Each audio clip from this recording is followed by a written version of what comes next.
नमस्कार दोस्तों, नमस्ते इंग्लिश के डेली लर्निंग टिप्स सेक्शन में एक बार फिर से आपका स्वागत है। दोस्तों, हमेशा की तरह हम लोग दैनिक लर्निंग टिप्स लाए हैं। दोस्तों, ज़्यादातर लोगों को नहीं पता होता दैनिक लर्निंग होता क्या है, ये कहाँ मिलता है। उसके लिए आपको प्ले स्टोर से नमस्ते इंग्लिश ऐप डाउनलोड करना है और इंस्टॉल कर लेना है। और जैसे ही आप एप्लीकेशन ओपन करते हैं तो वहाँ अपर पार्ट में आपको मिलता है दैनिक लर्निंग। दोस्तों, वो आपको डेली रीड करना है और उसी को लेकर हम लोग ये लेसन आपके लिए लाते हैं। दोस्तों, इसके अलावा एक स्पेशल अनाउंसमेंट है। अपनी अंग्रेजी को और मजबूत करने के लिए और फराटेदार अंग्रेजी सीखने के लिए हमारे नमस्ते इंग्लिश ऐप के अनलिमिटेड अकाउंट को ज्वाइन कीजिए। वहां आप बोल बोल कर अंग्रेजी की प्रैक्टिस कर सकते हैं और बिना किसी की सहायता से अंग्रेजी बोलना सीख सकते हैं।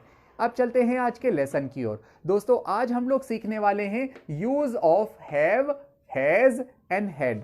दोस्तों, यूज हैव, हैज और हैड के कई यूज होते हैं। आज हम लोग सीखेंगे हैव, हैज और हैड अधिकार दर्शाने के लिए कैसे यूज करते हैं।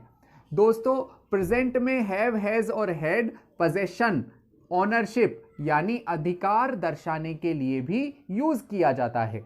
जैसे प्रेजेंट में हैव यूज किया जाता है आई, यू, वी, दे और जितने भी प्लूरल हैं उनके लिए हम लोग प्रेजेंट में हैव यूज करते हैं। ओके, आई के लिए I have, you have, we have, they have और जितने भी एक से ज्यादा हैं जैसे चिल्ड्रन हैव, विमेन हैव, इस तरह से यूज किया जाता है। दोस्तों, हैज यूज करते हैं हम लोग ही के लिए। ही हैज, शी हैज या किसी का नाम आ जाए, नेम हैज या फिर कोई वस्तु का नाम, इट हैज, इन सब के लिए हम लोग हैज यूज करते हैं।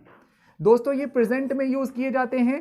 पास्ट में यूज किया जाता है अधिकार दर्शाने के लिए हैड, और हैड यूज करते हैं सभी के लिए।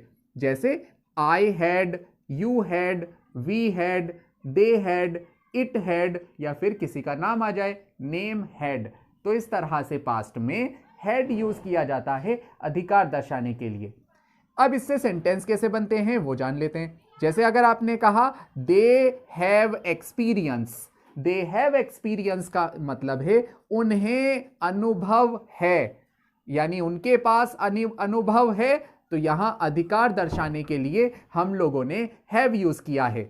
अगर आपने कहा दे हैव एक्सपीरियंस यानी उनके पास अनुभव है।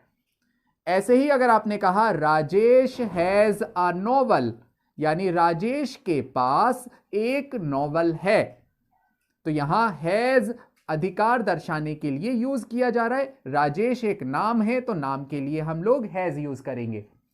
ऐसे ही अगर आपने कहा she had 1000 rupee note in her pocket यानी उसके पास था, हैड यूज हो रहा है तो पास्ट टेंस है।